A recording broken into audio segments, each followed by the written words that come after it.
నేనెవరికైనా సమాధానం చెప్పగలను, కానీ నీ ఎదురుగా నిలబడి సమాధానం చెప్పే శక్తి నాకు లేదు. సీను, పంప మునిగిందిరా.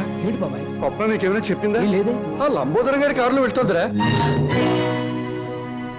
ఆ కారులో స్వప్న వెళ్ళిందా? అవును. నీకేమైనా చెప్పిందా? ఆ కారులో వెళ్ళాల్సింది స్వప్న కాదు, నేను. స్వప్న బలికి ఇవ్వడానికి వీల్లేదు. ఏం పోనేది? సీను, స్వప్న ఎవరో కాదు, ఇన్నాళ్ళు నువ్వు ఎదురు చూస్తున్న నీ మరదలు సరోజ.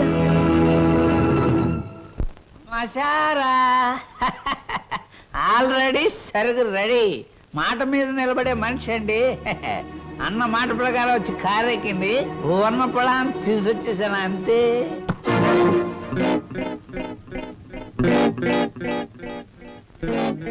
ఇదేమిట్రా పాత్ర మారిపోయింది? నేను మాట పడే రకం కాదు, అలాంటే దగ్గరగా వస్తుంది. ఓరి యాదవా, ఇది లలిత కాదురా, స్వప్న. నిజమే. ఎవరు ఎవరు ఎవరు అది? అమ్మనాథలు నువ్వా? ఎక్కినప్పుడు చూడలేదు, ఇక్కడ తీసుకొస్తున్నప్పుడు చూడలేదు. ఇప్పుడు మాత్రం పోయిందే ఉంది బాబు. అది వచ్చేదాకా దీంతో సరసలాగండి. ఇప్పుడు వెళ్ళి అసలుగా అటు వచ్చేసా. ఒరే నిశాచరా, ఇన్నాళ్లకు నువ్వు ఒక మంచి పని చేసావురా. ఒకటి తెమ్మంటే రెండొచ్చేలా చేసావురా. వీళ్ళిద్దరి మధ్య ఏదో గూడి పుఠాణి ఉంది, వెళ్ళి తీసుకురా ఆ బటాడీని. అలాగే దేవరా. ఆగు, ఇందులో మరెవరి ప్రమేయం లేదు. నేను కావాలని వచ్చాను. లలితను మాత్రం వదిలే.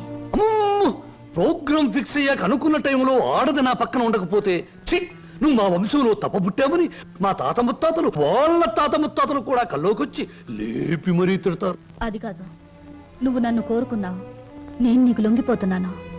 నేనేమైనా సరే లలితను మాత్రం వదిలే. ఎలాగైనా శ్రీనివాస్కి లలితకి అనుకున్న ముహూర్తానికి పెళ్లి జరగాలి. నువ్వేం చెప్పినా చేస్తాను, పెళ్లి జరగడానికి వీల్లేదు అంటుంది లలిత. నువ్వేం చెప్పినా నేను చేస్తాను, ఆ పెళ్లి జరగాలి అంటుంది స్వప్న. ఇది మిస్టరీయా, హిస్టరీయా, లేక హిస్టీరియానా? లేదు, నేను చిన్నప్పటి నుంచి మా బావ కోసమే బ్రతికాను. ఎవడా బావా? శ్రీనివాస్ నా సొంత బావ. మా మేనత్త మేనమావలు జమీందార్ శ్రీధర్రావు గారిని కాపాడాలని పొలం తగాదాల్లో చనిపోయారు.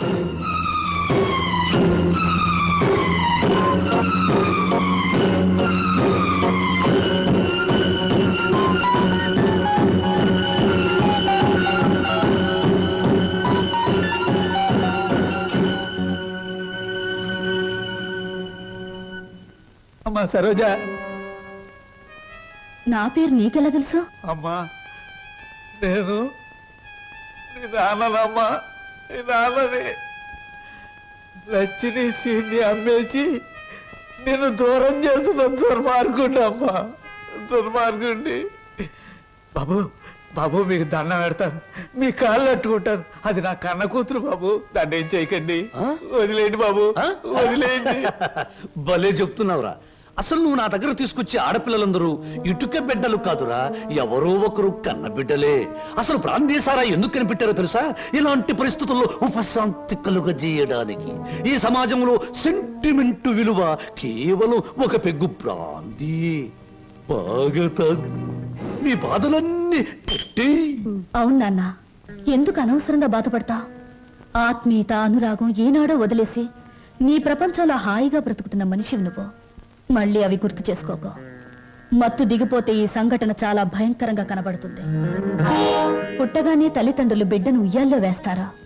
ఊహ తెలిసాక విద్యాబుద్ధులు చెప్పిస్తారా? వయసు వచ్చాక పెళ్లి చేసి అత్తవారింటికి పంపిస్తారా? కానీ నువ్వు ఇవేమీ చేయకపోయినా ఈ రోజు నలుగురు నీ కూతురుని అనుభవించడానికి ఒక వ్యభిచారణ కావడానికి పంపిస్తున్నావు నాన్న. నువ్వు నేను తండ్రి కూతుళ్ళు అనే ఈ నిజం ఈ 4 గోడల మధ్య చచ్చిపోనే. ఈ నిజం ప్రపంచానికి తెలిస్తే బంధాలకు, అనుబంధాలకు, మమకారాలకి, మనుగడకి, సంస్కారానికి, సభ్యతకి విలువే ఉండదు. నీ చేతులతో ఎంతో మంది ఆడపిల్లల్ని గడప దాటించావు. నన్ను వాళ్లల్లో ఒకళ్ళనుకుని నవ్వే. ఏ బాధ ఉండదు. వద్దమ్మా, ఏ తండ్రికి ఇట్లాంటి తెచ్చొద్దు. ఎప్పటికైనా నేను తండ్రిగా ప్రవర్తించబోతే నేను చేసిన పాపాలకి ఆ దేవుడు కూడా క్షమించడమ్మా. అసలు ఈ ప్రపంచంలో తండ్రి అనే పదానికి అర్థమే ఉండదు. ఉందిరా, ప్రతి మాటకు అర్థం ఉంది. అర్థం వెనుక అనర్థం ఉంది, అనర్థం వెనుక వ్యర్థం ఉంది. నాలాంటి వాడి ప్రతి మాటకు ప్రతి పదార్థం ఉంది. ఎవరిన్ని గింతినా, ఎవరిన్ని రంకెలు వేసినా, శీలమని కొందరేడ్చినా, నా మాటలు అశ్లీలమని విమర్శించినా, అన్ని రకాల పిట్టలు రెక్కలు టపటపా కొట్టుకుని ఆ పిట్ట కోసం ఈ పిట్ట, ఈ పిట్ట కోసం ఆ పిట్ట, 2 రకాల పిట్టలు నా గూటికే చేరాయి. మేమే చిరంజీవులం, మా మాటే చిరంజీవి, మా బాటే చిరంజీవి. రావే ఏయ్, నా బిడ్డ ఒంటి మీద చెయ్యేసావా చంపేస్తాను. ఏయ్, వదలరా, వదిలు. నాన్న,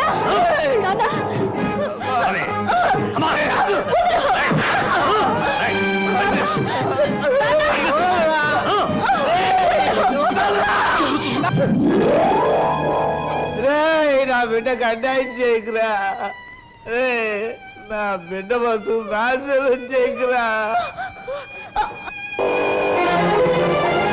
రేయ్, నా బిడ్డకు అన్యాయం చేయకండిరా. నా బిడ్డకు అన్యాయం చేయకండి బాబు. బాబు, నా బిడ్డకు అన్యాయం జరిగిపోతుంది. రక్షించు బాబు. మామయ్య, బాబు సీను, నన్ను క్షమించమని అడగరా. నా బిడ్డను రక్షించరా. సరోజ్ ఎక్కడ మావయ్య చెప్పు. అదిగో.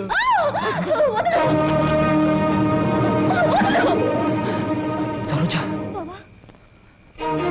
దేవ శంభో శంకర. మీ హీరోలకి ఏమీ పని ఉండదా? అసలు పని అయ్యాక రావచ్చుగా. పానకంలో పుడకలాగా అడ్డుపడి రభస చేయడం ఇదేనా మీ పని? ఇంకేమీ పని లేదా? రబస్ చేయటానికి కాదు, రక్తి కట్టించడానికి వచ్చాను. చూస్తావా? ఓ, నేను నువ్వనుకున్నంత చవట దద్దమ్మన కాదురా. అంగబలంలో రారాజుని, ఆర్థిక బలంలో మహారాజుని. రేయ్, చవట దద్దమ్మలారా, వాణ్ణి చురుకు పిప్పిలాగా పిప్పి పిప్పి చేసి పచ్చడి కింద బాగా దంచేయండి. దాని లోపలికి నెట్టేయండి.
వదులు బాబాయ్ వీడిని.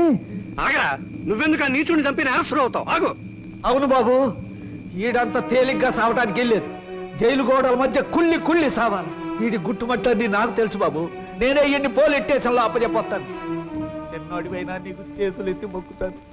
నా బిడ్డను క్షమించమని అడిగే అర్హత నాకు లేదు బాబు.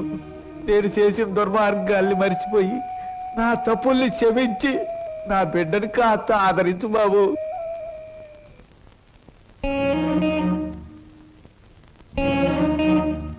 సరోజ, నా మాట వినకుండా మొండితనంగా వెళ్ళిపోవడం ఏం బాగోలేదు. ప్లీజ్ నా మాట విను, ఆగిపో. బావా తప్పు. బాటసారికి కొంతసేపే ఆశ్రయం ఇవ్వాలి గాని ఆగిపోమ్మని చెప్పకూడదు. నేను నీకేమీ కానేగా వెళ్ళిపోతున్నావు. సిల్లి, బావకు ప్రాణమైన నువ్వు నాకు ప్రాణమే. బాధపడకో. ఏమయ్యా, రిక్షాలు తీసుకురండి. సరోజ,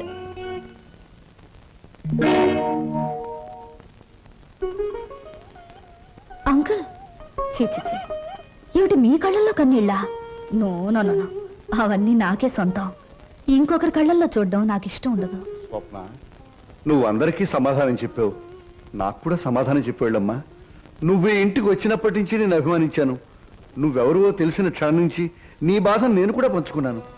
నువ్వు కోరుకున్న దక్కలేదని తెలిసిన మరుక్షణం నిన్న సొంత బిడ్డలా చూసుకున్నానమ్మా. అంకుల్, ఒక్కటి చెప్పమ్మా, ఈ ఇంట్లో మాతోనే ఉండి బిడ్డల్లేని మాకు ఓ బిడ్డ అవుతావా? మమ్మల్ని కాదని దూరంగా వెళ్ళిపోయి ఈ ముసలి వాళ్ళ కళ్ళల్లో కన్నీళ్లుగా మిగులుతావా? చెప్పమ్మా. అంకుల్, నువ్వెక్కాల్సిన ప్రతి ట్రైను మిస్ అయ్యి అందరికీ దూరం అయ్యావు. మా అందరికీ దగ్గర అవడానికైనా ఈసారి నువ్వు ట్రైన్ మిస్ అవ్వాలమ్మా. మా కోసం. అంకుల్, ఉంటాను అంకుల్, ఉంటాను, మీ దగ్గర ఉంటాను. 1959లో నలుగురు హీరోలు ముగ్గురు హీరోయిన్లు కలిసి నటించిన చిత్రంలో 2 ఇంటర్వెల్లో 3 శుభాలు పడ్డాయి. ఆ చిత్రం పేరేమిటి? ఆ హీరోలు ఎవరు? హీరోయిన్స్ ఎవరు? 3 శుభాలు వేసిన నిర్మాత ఎవరు? ఆయన ఎవరో నాకు తెలియదు కానీ నేను మాత్రం కింద జన్మలో నీ పెళ్ళాన్ని నువ్వు మొగుడే ఉంటావు. అప్పుడు నేను ఏడిపించాను, ఇప్పుడు మాత్రం నన్ను నవ్విస్తున్నావు.